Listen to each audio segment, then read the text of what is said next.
998, 999. 1,000. Oh, hi. My name's Andy Janik. I'm here for the Andy Janik challenge of the 90-day challenge. All set, done with the warm-up. What we're going to start with in week 1 of the 13 weeks that we'll have here is basically to get you used to good form in the exercises. Today we're going to cover push-ups, sit-ups, dips, and squats. We won't require any equipment for today, just to make it easy to get started, and there's going to be nothing real crazy about it. No high reps, no high weight, nothing like that. So we'll just get started here. The first exercise is the push-up.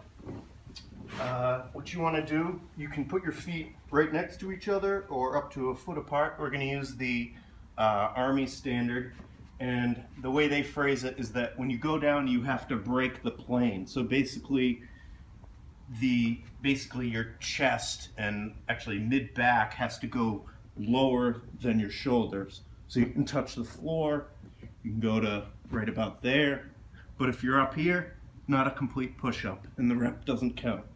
So it'll be 10 of those, and you don't want to arch up or pike up like that, and you don't want to go down like that, and you also don't want to pivot at the waist as you go. Your body should move basically as one straight board. So that's the push-up.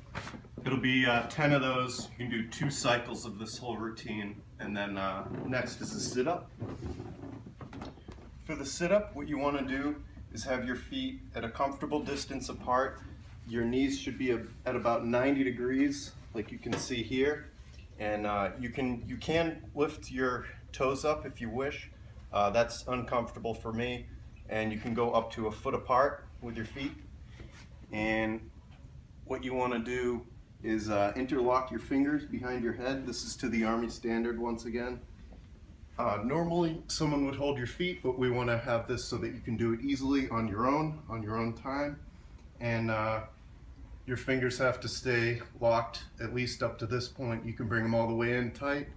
I like to make them a little bit loose.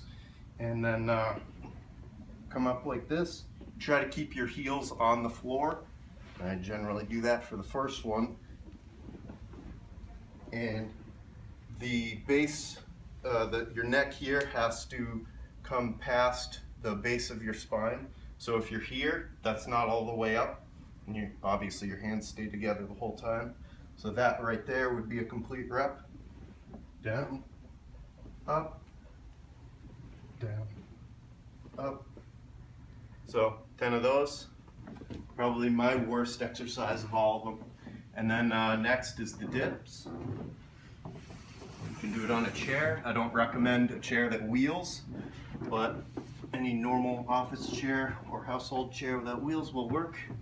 For these, you kind of want to walk your feet out so that you have enough space. If you start in close, you're just going to hit your elbows, or you're going to hit your back, lower back on the chair. So walk forward first, and you want to keep your elbows close together. You don't want them flaring out like this, because then you're not working your triceps. So point your elbows behind you, go down like that, try to get it to 90 degrees, like so. And you'll have to pay more attention to keeping your elbows in as you get tired. So just pay attention to that. So that's the dip. And then the last exercise is the squat. We'll do the squat with no weight.